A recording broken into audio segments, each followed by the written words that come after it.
안녕하십니까. 원양이정의 명리산책, 오늘은 인수격의 마지막 시간입니다. 역시 두 편의 명조를 놓고 설명을 드리고자 합니다. 많은 예시를 들어서 보다 확실한 격국에 대한 공부가 되게 했으면 좋은데 시간이 많이 여유 있는 것이 아니죠. 그래서 이러한 기초 과정과 이 중급 과정에서의 격국 용신은 이제 실전이라고 하는 바다에서 만나게 되어 있습니다. 그때 하나하나 격을 잡고 용신을 잡고 또 운을 보다 세밀히 살펴서 말씀드릴 예정이니까요. 예시가 많지 않아서 걱정이 되신 분들 제 강의를 꾸준히 들어주시면 해소될 거라고 봅니다. 자, 오늘의 이제 첫 번째 예시는 대운이 길게 놓이질 못했네요. 이유가 있을 것입니다. 자, 우선 격을 잡아 볼까요?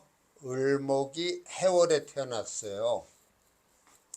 이 해 중에는 무, 갑, 임이라고 하는 월율 분야가 있습니다. 우리가 격을 잡을 때는 여기까지 다 포함해서 사용을 하게 되는데, 이 무갑임 중에서 천간에 투출된 것이 없습니다. 이럴 때에는 이 세 개 무갑임 중에서 어느 천간이 왕한 세력을 갖고 있느냐 하는 걸 살펴서 격을 잡아야 하는 거예요. 본기가 투출됐으면 별 걱정이 없죠. 근데 또 경우에 따라서는 본기를 제외하고 여기와 중기가 투출하는 경우에도 세력을 살펴야 되는 겁니다. 또 여기 하나, 중기 하나가 투출됐다면 그 자체로서 또 격이 되는 것이죠. 여기서는 투출이 되지 않았습니다. 그럴 때에는 무토, 갑목, 임수 중에서 어느 것이 주도권을 쥐고 있는가. 이럴 때 무토에 해당하는 것은 거의 보이질 않습니다. 그 다음에 갑목의 경우는 해 중에 갑목이 있고요. 다 이 해 중에 갑목이 있어요. 그 다음에 여기 을목도 있고, 그 다음에 임수인데, 임수의 경우는 전부 이 해수의 본기가 되거든요. 그래서 결국은 세력면에서 본다면은 임수가 승리합니다. 그러면은 이 임수는 을목의 정인이 되는 것이죠. 그래서 격은 정인격이다. 그렇게 우리가 얘기할 수 있습니다. 정인격이다. 물론 인수격이라고 해도 됩니다. 그러나 이제 여기서 정인이 되는 것은 혼잡이 되질 않았어요. 인수가. 만일에 자수가 여기에 섞여 있다면은 그것은 편인격이라고 해도 됩니다. 근데 전부 4개의 해수가 을목의 뿌리를 이루고 있어요. 원래 이 을목이라고 하는 일간은 지지에 자수라든가 이렇게 해수가 또 혼잡되어 있거나 그렇게 되면은요, 이 을목은 상태가 좋아지질 않습니다. 근데 이 해수는 전부 간목이라고 하는 을목이 기댈 수 있는 그런 강한 목기를 띠고 있어요. 우리가 이 해수를 논할 때 이 월지의 해수는요, 이 해수 속에 들어있는 간목은 천간에 떠 있는 그러한 모습과도 같아요. 그 정도로 이 월지 해수의 간목은 기가 강하다고 볼 수가 있습니다. 그리고 혼잡이 되지 않았으므로 해서 순수한 정인의 모습으로 볼 수가 있고, 을목도 이 해수들을 두려워할 이유가 없습니다.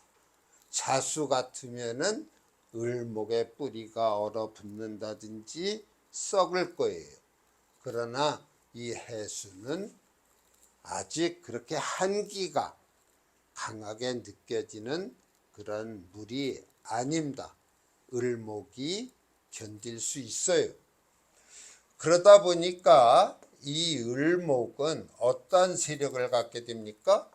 이렇게 해서 인수가 왕하게 놓여 있어서 심강한 사주가 됩니다.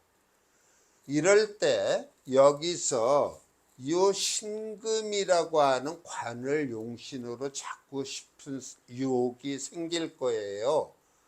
그런데 이 신금은 금생수로 매몰되어 버리고 맙니다.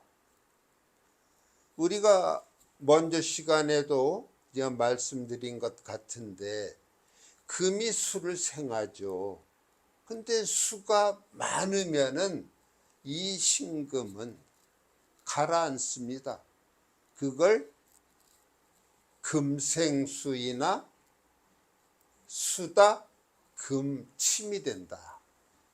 금이 침몰한다, 그런 말이에요. 우리가 이 신금이라고 하면 경금과 달리 경금이 화에 의해서 재련되어진 결과물, 즉 보석과 같은 존재로 본다고 할 때, 그게 넓은 물에 던져지면 어떻게 찾겠습니까? 그래서 이 관은 용신이 될 수 없는 겁니다.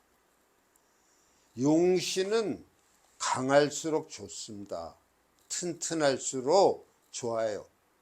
그러면은 이 신금을 제외하면 정화만 남습니다.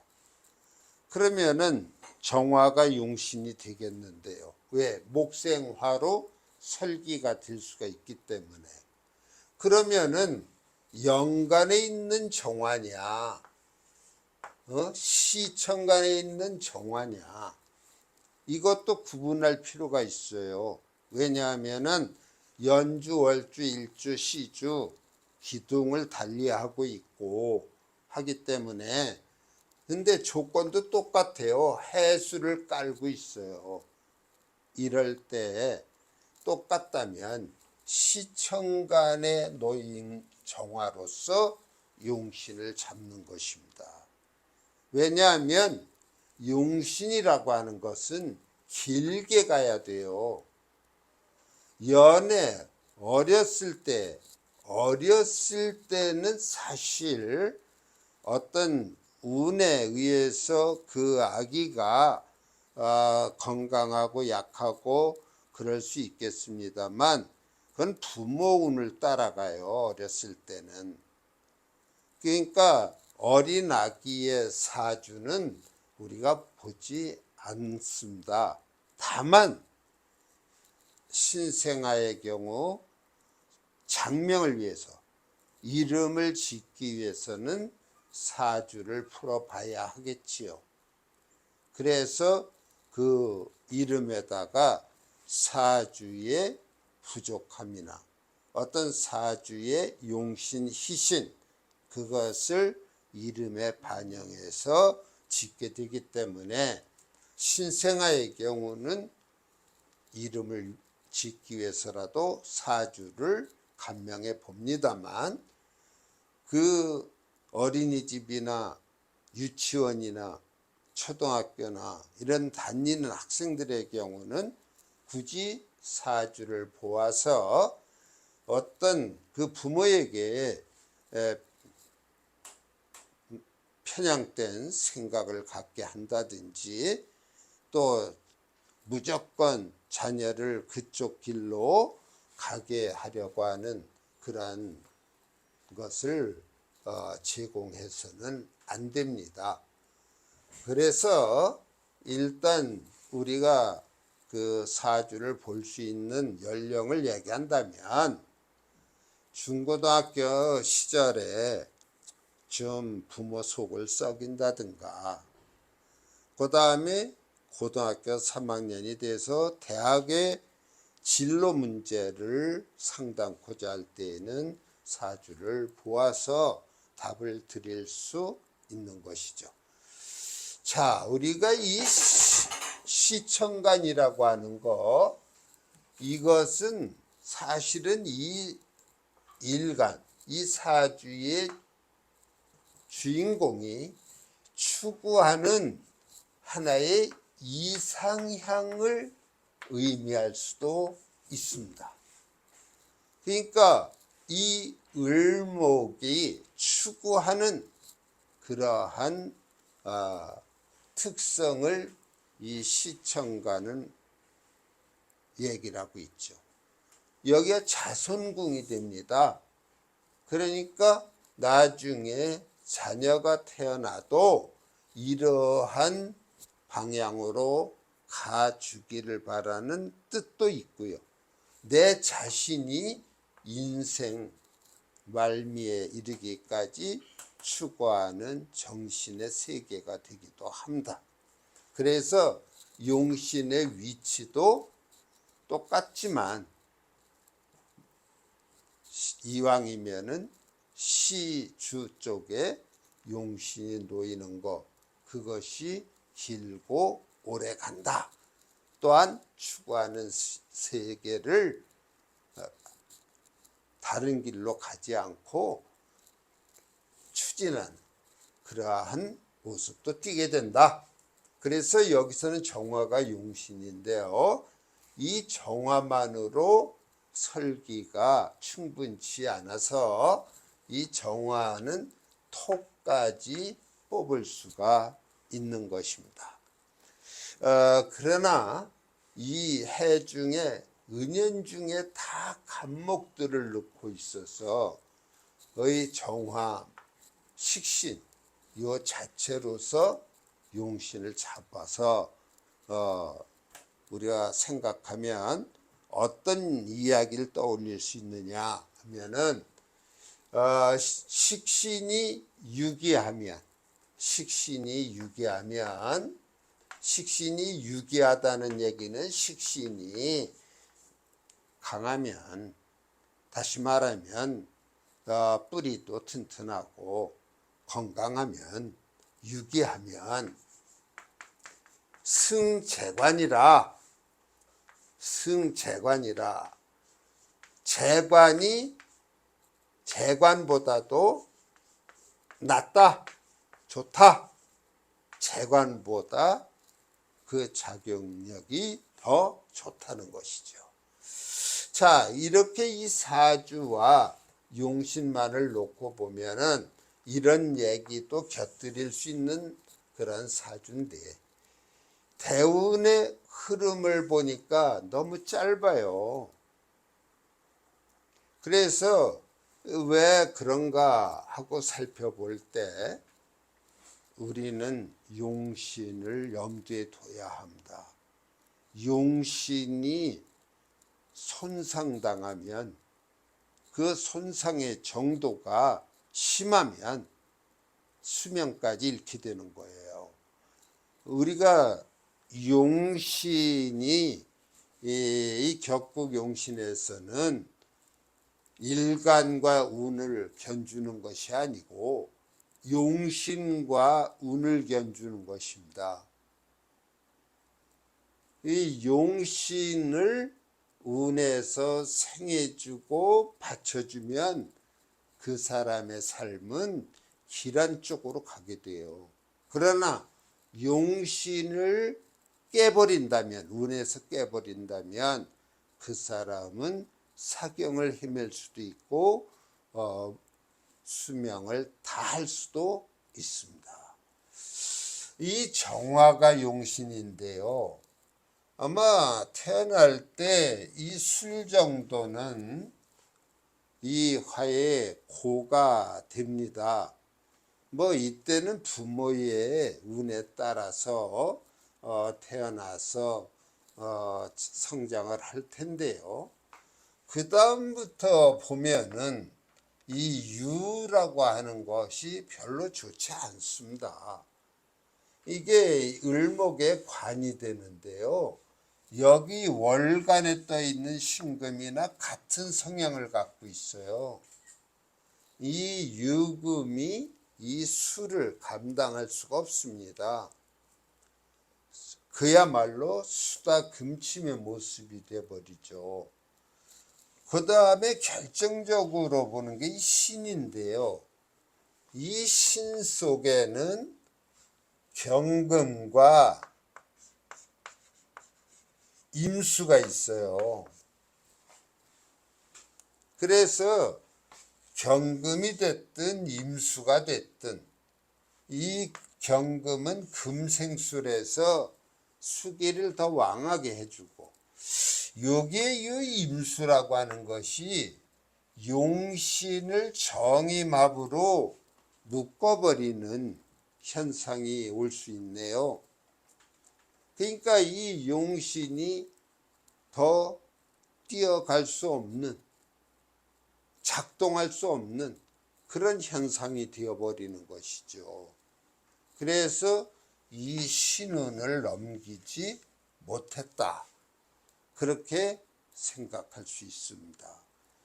자, 다시 한번 말씀드리지만 명조와 운을 갖다가 살필 때는 일간을 견주는 것이 아니라 용신의 입장에서 무슨 운이냐, 그렇게 따져봐야 되는 겁니다. 용신과 이 운에 주어져 있는 천간과 지지, 그것을 잘 살펴서 용신의 환경을 보셔야 합니다. 자, 그 다음에 예시 2번이에요. 이 사주는 을목일주가 자월해 놨습니다. 좋은 환경에 처한 것은 아니에요. 그리고 이 자수가 여기 계수로 투출이 돼서 편인격이 됩니다. 편인격.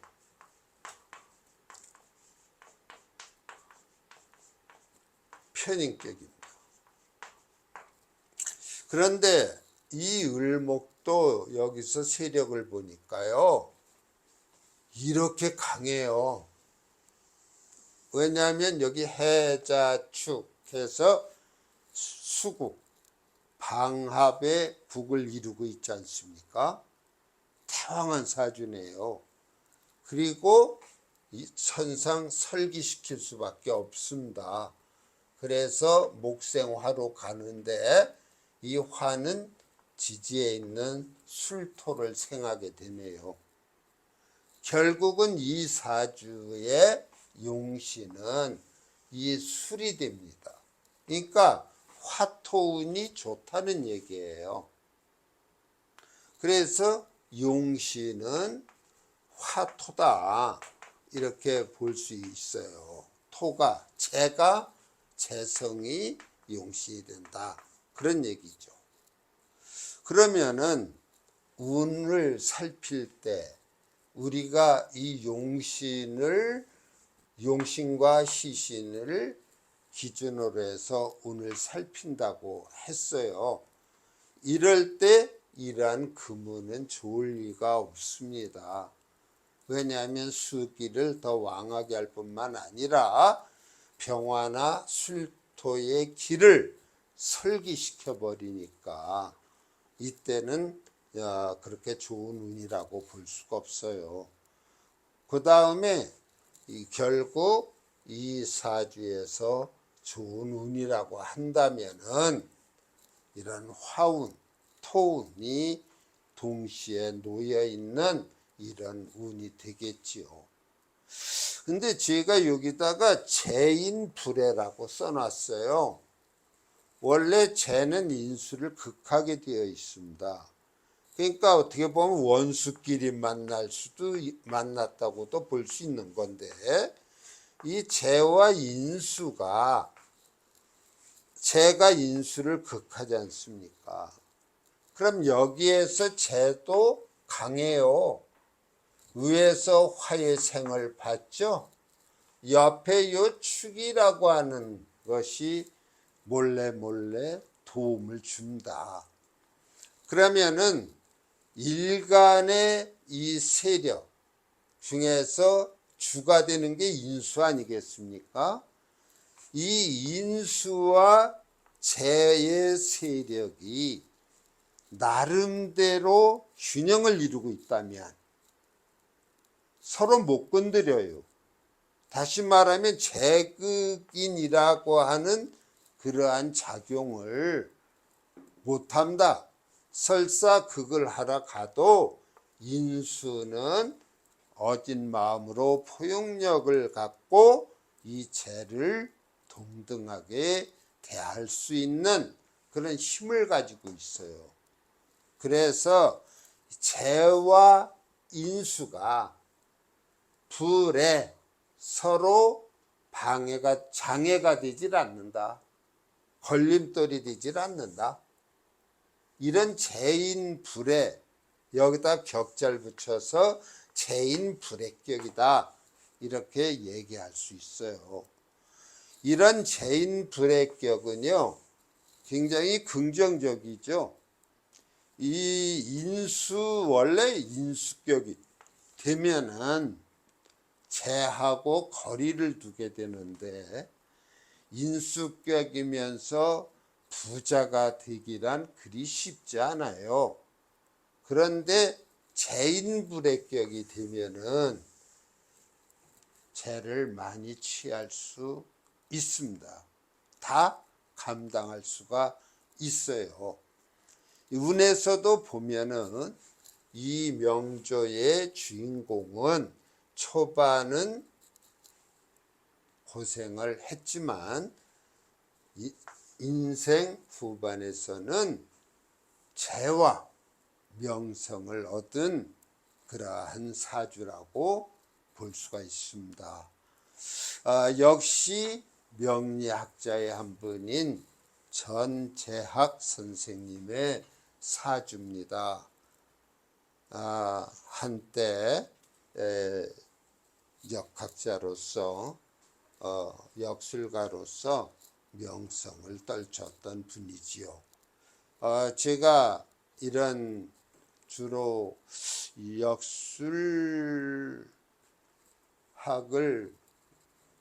역술학으로 명성을 얻은 분들의 사주를 올리는 이유는 우리가 이 역학 사주학을 공부하고 있기 때문에 왠지 친근감이 들어서 예시로 올린 것입니다. 자, 인수격, 우리가 전 시간과 대해서 4개의 명조를 예시로 제가 들었습니다. 부족하죠. 차차 더 인수격의 모습들을 확장시켜 나가도록 그렇게 하겠습니다. 자, 오늘 강의 여기서 마치고요.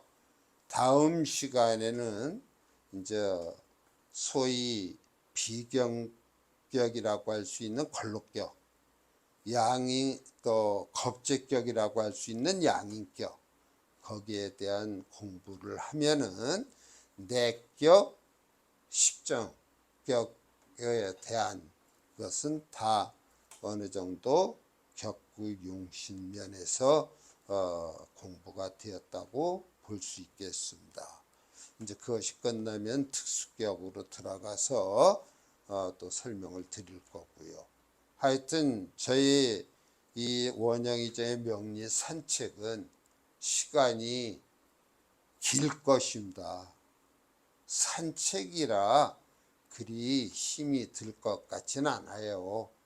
그러니까 꾸준하게 들어주셔서 역학, 특히 명리 공부에 도움이 되었으면 하는 마음으로 저는 계속 강의를 할 것입니다.